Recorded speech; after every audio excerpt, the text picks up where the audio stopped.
Assalamualaikum, halo, saya Erika Putri Fadluna. Kali ini saya akan mengenalkan pengolahan titik di dalam citra digital. Oke. Di dalam pengolahan titik ada yang namanya image enhancement. Image enhancement yaitu proses memanipulasi citra untuk meningkatkan kualitasnya. Tujuannya adalah menghasilkan cerita yang lebih baik dari citra yang awal. Dengan kriteria yang baik tergantung pada aplikasi tertentu. Contohnya, metode yang cocok untuk citra sinar X mungkin tidak sesuai untuk citra satelit inframerah. Oke, di dalam image enhancement ini terdapat dua. Yang pertama itu spatial domain dan frekuensi domain. Nah, di dalam spatial domain ini terdapat point processing dan max processing. Kita langsung masuk ke point processing. Nah, point processing ini adalah salah satu metode dasar dalam pengolahan citra adalah point processing. Jadi ini adalah metode yang paling dasar. Di sini setiap pixel dalam gambar diolah secara individu dan hasilnya disimpan di posisi yang sama pada gambar keluaran. Beberapa contoh dari operasi point processing yang umum digunakan dalam pengolahan citra digital antara lain adalah ini dia. Yang pertama itu ada thresholding, yang kedua itu ada operasi aritmatika, yang ketiga itu ada image negatif, lalu ada operasi boolean, lalu ada image contrast dan operasi geometri. Nah, langsung saja kita masuk ke thresholding. Thresholding ini adalah salah satu contoh paling mendasar dari point processing. Teknik ini digunakan untuk segmentasi citra, yaitu memisahkan objek dari latar belakangnya. Dalam proses ini, kita menerapkan nilai ambang tertentu untuk mengubah pixel terang menjadi putih dan pixel gelap menjadi hitam, sehingga objek yang diinginkan lebih mudah diidentifikasi. Lalu ada image contrast. Nah, kontras ini menggambarkan distribusi terang dan gelap dalam sebuah citra. Citra dengan kontras rendah didominasi oleh area yang terlalu terang atau terlalu gelap. Sedangkan citra dengan kontras yang baik memiliki distribusi terang dan gelap yang seimbang. Meningkatkan kontras dapat membantu memperjelas detail gambar yang sebelumnya tidak terlihat. Lalu selanjutnya ada operasi boolean. Nah, di operasi boolean ini melibatkan manipulasi pixel dengan menggunakan operator logika seperti AND, OR, dan XOR untuk memodifikasi citra. Lalu pada operasi geometri memungkinkan kita atau membantu kita memanipulasi posisi, ukuran, dan orientasi citra seperti melakukan rotasi, pemindahan, atau perubahan skala gambar.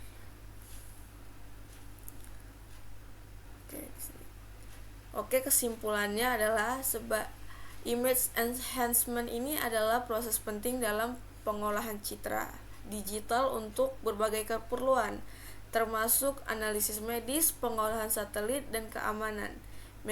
Metode point processing menyediakan alat sederhana namun efektif untuk meningkatkan kualitas gambar yang sesuai kebutuhan.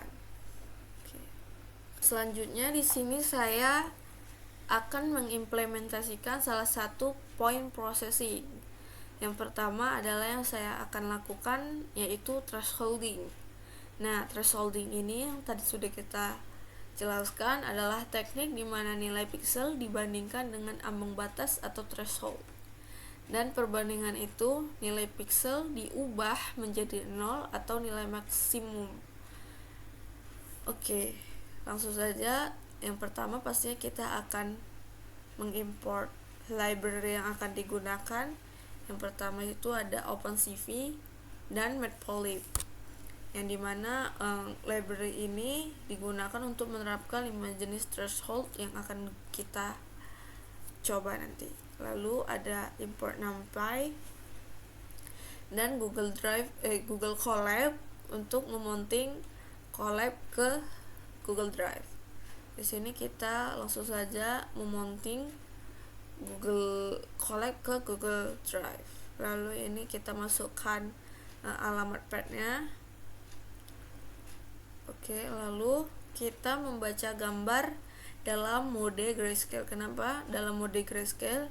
Karena agar lebih mudah dianalisis oleh komputer. CP Imread.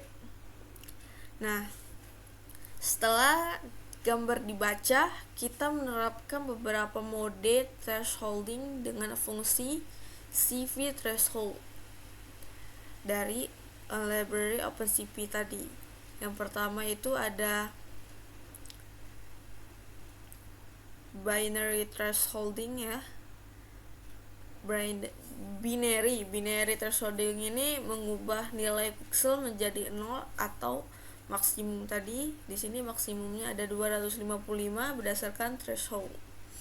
Lalu ada binary ENV. Ini adalah kebalikan dari binary thresholding yang pertama.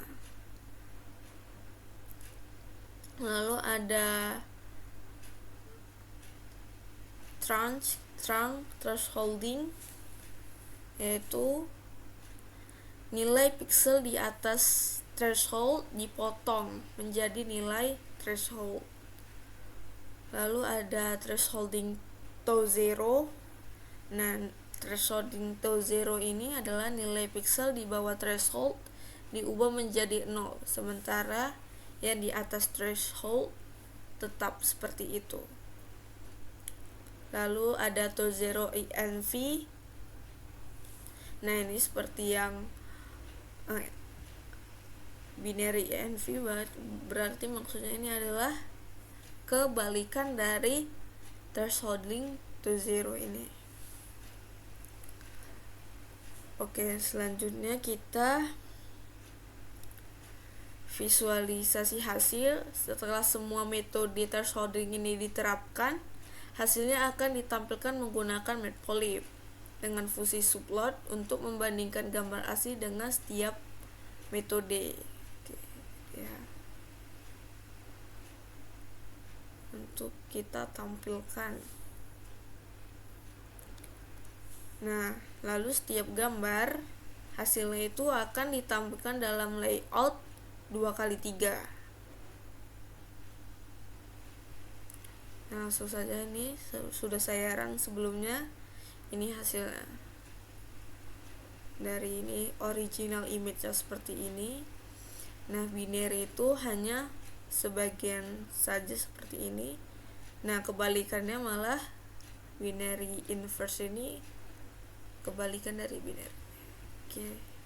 Oke, untuk implementasi yang kedua, di sini kita akan mengimplementasikan operasi geometri, yang dimana di dalam operasi geometri itu ada operasi seperti resize, translasi, dan rotasi. Yang dimana operasi resize ini untuk mengubah gambar, yang resize itu yang pertama itu untuk mengubah ukuran gambar, lalu ada translasi untuk menggeser gambar, dan rotasi untuk memutar gambarnya. Oke, selanjutnya langsung saja kita yang pertama tahap awalnya itu mengimpor pustaka yang dibutuhkan. Yang pertama yaitu ada OpenCV, ada NumPy, dan ada Google Colab. Lalu di sini kita akan memounting Google Colab ke Google Drive untuk memasukkan gambar yang akan kita analisis. Ini adalah alamat gambarnya. Lalu setelah itu kita membaca gambar dalam mode grayscale. Ya, kenapa dalam mode grayscale kembali? Ya karena agar gambar itu lebih mudah dibaca dan lebih sederhana untuk diproses oleh komputer.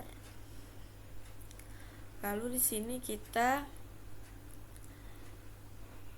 langsung saja masuk ke operasinya. Yang pertama itu ada resize gambar ya. Resize ini seperti tadi adalah operasi untuk mengubah ukuran gambar. Di sini kita memperbesar ukuran gambar menjadi 2 kali lipat menggunakan interpolasi kubik. Ini dia. Nah, fx dan fy di sini menentukan faktor skala untuk sumbu x dan sumbu y-nya. Interpolasi kubik ini memberikan hasil lebih halus saat memperbesar gambar. Oke, lanjut. Ada ke operasi translasi gambar. Nah, translasi ini adalah operasi untuk menggeser gambar ke posisi baru. Di sini kita menggeser gambar ke posisi gambar sejauh 100 pixel ke kanan dan 50 pixel ke bawah. Menggeser gambar sejauh 100 pixel ke kanan dan menggeser gambar sejauh 50 pixel ke bawah. Nah, matriks M adalah matriks transformasi yang mengatur seberapa jauh gambar digeser di sepanjang sumbu X dan sumbu Y. Lalu selanjutnya ada operasi rotasi. Nah, operasi ini adalah untuk memutar gambar.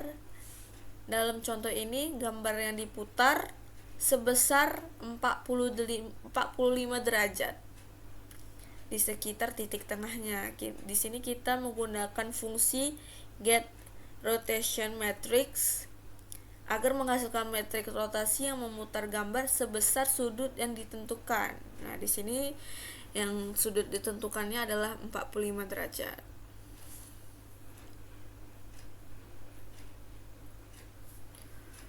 Oke, lalu selanjutnya adalah kita menyimpan hasil dari pemrosesan yang tadi ke file yang baru. Untuk menampilkan hasil di Google Colab kita menggunakan CV to IMSO. Sini dia. Oke, di sini saya sudah running ya hasil programnya. Ini langsung saja kita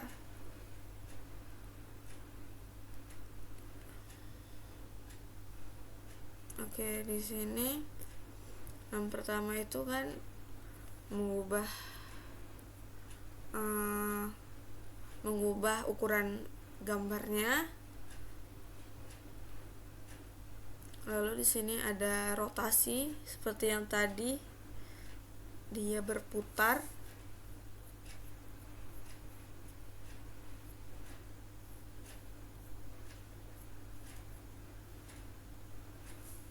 Nah, ini yang tadi ya, rotasi ya. Lalu di sini yang translasi, kita mengubah posisi yang tadi awalnya seperti ini menjadi seperti ini.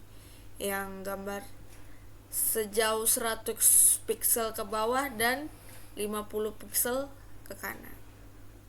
Oke, terima kasih.